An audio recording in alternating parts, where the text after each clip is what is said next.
Hello students, my name is Shikha Sharma.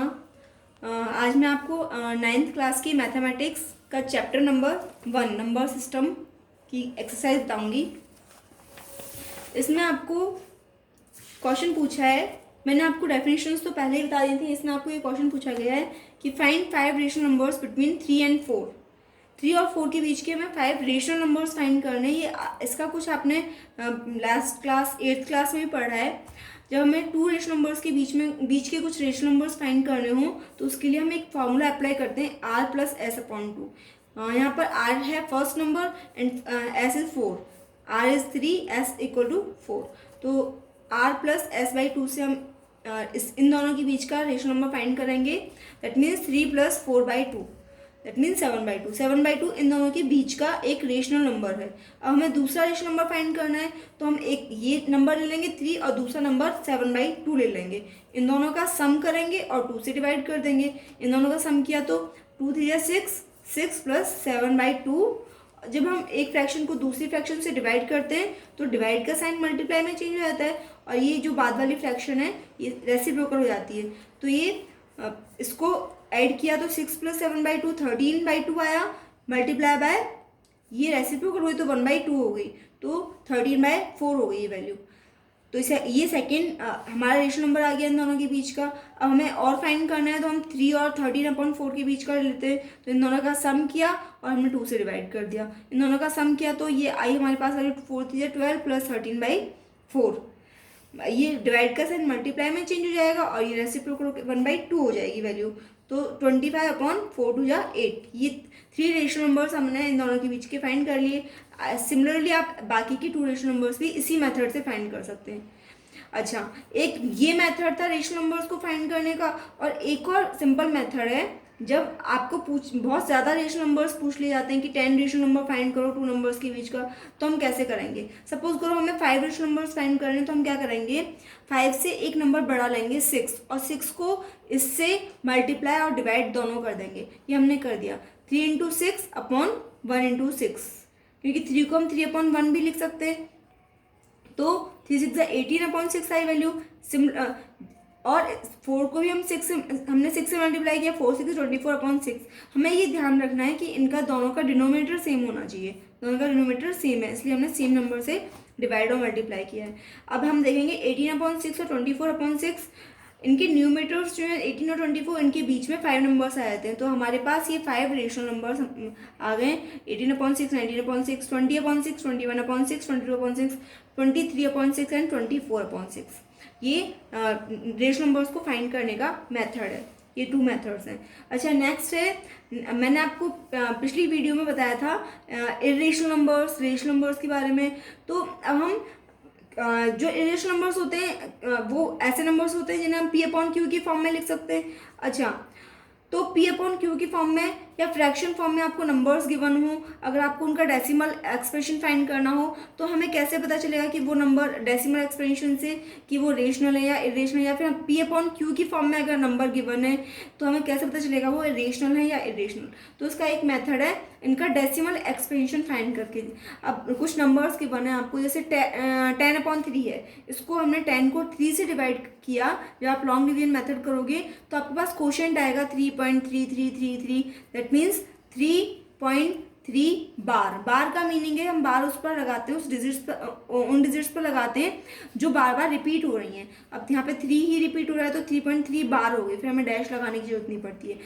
तो इसका मतलब है ये नॉन टर्मिनेटिंग रिपीटिंग है। दैट मीन्स जब हमने 10 को 3 से डिवाइड किया तो रिमाइंडर कहीं पर भी 0 नहीं आ रहा। अगर 0 आया था तो हम उसे टर्मिनेट कहते हैं। टर्मिनेट का मीनिंग होता है एंड, कि कहीं पर रिमाइंडर 0 आया और वो डिवीजन एंड हो गया।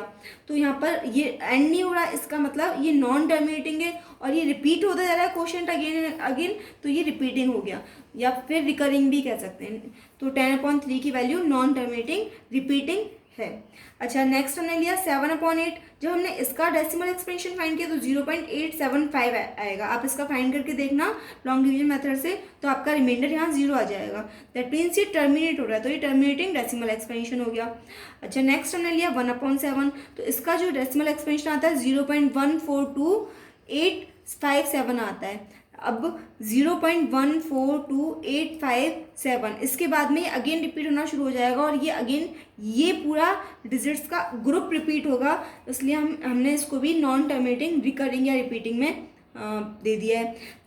तो हमने इसको भी 1/7 की वैल्यू को भी नॉन टर्मिनेटिंग रिकरिंग में इंक्लूड कर दिया है। अच्छा, तो अब हमने ये 3 डेसिमल एक्सप्रेशंस देखे, तो इनमें क्या है, या तो नॉन टर्मिनेटिंग रिपीटिंग आ रहा है या फिर टर्मिनेटिंग आ रहा है। दैट मीन्स या तो इनका रिमाइंडर कहीं ना कहीं 0 आ रहा है, या फिर अगर 0 नहीं आ रहा तो वो कुछ डिजिट्स रिपीट होना शुरू हो गए, या तो एक डिजिट ही रिपीट होता जा रहा है या फिर एक डिजिट्स का एक ग्रुप रिपीट होता जा रहा है। तो इस तरह के जो नंबर्स होते हैं, टर्मिनेटिंग नंबर्स या नॉन टर्मिनेटिंग रिपीटिंग नंबर्स, इन्हें हम रेशनल नंबर्स कहते हैं।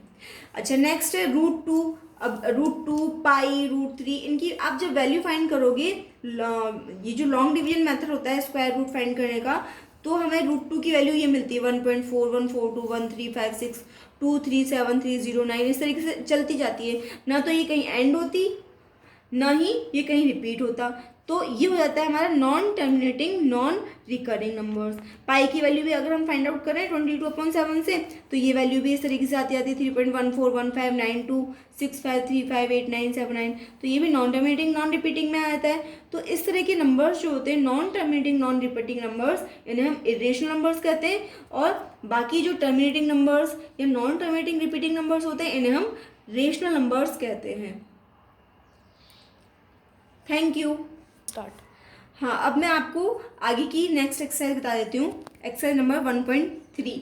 इसमें आपको कुछ क्वेश्चंस गिवन है, एग्जांपल्स गिवन है जो कि इंपॉर्टेंट हैं, जैसे कि 0.333 डैश इक्वल टू 0.3 बार, क्योंकि 3 रिपीट हो रहा है इसलिए 3 पर बार लगा है, इसे हमें P/Q की फॉर्म में लिखना है। तो इसका क्या मेथड है, ये हम देखते हैं। हमने सपोज किया x को 0.333 ले लिया या 0.3 बार ले लिया। अच्छा, अब हम देखेंगे बार कितने डिजिट्स पर लगा हुआ है या कितने डिजिट्स रिपीट हो रहे हैं। यहाँ पे केवल एक ही डिजिट रिपीट हो रहा है 3, तो हम 1 लेंगे, 1 के बाद उतने ही 0 लगाएंगे जितने डिजिट्स रिपीट हो रहे हैं। यहाँ एक डिजिट रिपीट हो रहा है तो हमने 10 ले लिया, बेस नंबर 10। इसको हमने बोथ साइड मल्टीप्लाई किया तो ये तो 10x हुआ, और इसको 10 से मल्टीप्लाई किया तो ये 10 × 0.333, तो ये 3.333 हो गई वैल्यू। नेक्स्ट स्टेप में हमने इसको इक्वेशन नंबर 1 दे दी, इसको इक्वेशन नंबर 2 दे दी। अब हमने क्या किया, 10x में से इस x को माइनस किया, तो इसकी वैल्यू को इस में से माइनस करेंगे। 3.3 बार में से हम 0.3 बार को माइनस किया हमने, तो आपने देखा ये 9x हुई value. 10x - x = 9x and 3.3 bar equal minus 0.3 bar equal to 3.0 आई वैल्यू। 3 - 3 0 एंड डेसिमल के नीचे डेसिमल, 3 - 0 3। अच्छा, अब हम 9 को सिर्फ लेकर जाएंगे, 9 यहाँ मल्टीप्लाई हो रहा है तो वहाँ जाके डिवाइड हो जाएगा, तो ये 3/9 हो गई वैल्यू 3। अब हमने इसको सिंप्लीफाई किया तो 3 × 1 = 3, 3 × 3 = 9, 1/3 आ गई value. That means 0.3 bar is equal to 1/3। Similarly हम दूसरा क्वेश्चन देखते हैं। इसमें 0.235 बार दे रखा है, यहाँ पर 35 पर बार दे रखा है। आप क्वेश्चंस देखोगे स्टूडेंट्स तो आप ये जरूर ध्यान देना कि बार कितने डिजिट्स पर लगा हुआ है। तो यहाँ पर 2 डिजिट्स पर बार लगा हुआ है, तो हमने x को इसके इक्वल लिया 0.23 बार, 235 बार। अब हम क्या करें, तो हम x की वैल्यू 0.235 बार ली हमने। अब हम देख रहे हैं यहाँ पे 2 डिजिट्स पर बार लगा हुआ है, तो हम 100 ले लेंगे, 100 से मल्टीप्लाई करते हैं क्योंकि 100 में 2 0 है, मतलब 1 लेके उतने ही 0 लगा दिए हमने जितने डिजिट्स पर बार लगा हुआ है। यहाँ 2 डिजिट्स पर है तो हमने 2 0 लगा के इसको मल्टीप्लाई किया।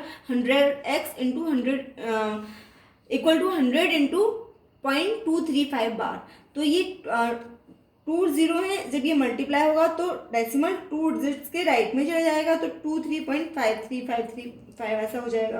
अब हमने इसको इक्वेशन नंबर 1, इसको इक्वेशन नंबर 2 दी। हमने क्या किया नेक्स्ट स्टेप में, इक्वेशन नंबर 2 में से इक्वेशन नंबर 1 को माइनस किया, तो 100x - x आया हमारे पास 23.535 बार माइनस 0.235 बार। तो हमने जब माइनस किया तो ये तो 0 हो जाएंगे, बाकी की वैल्यू 5 - 5 0, ये 0 0 0, लेकिन 5 - 2 3, डेसिमल के नीचे डेसिमल,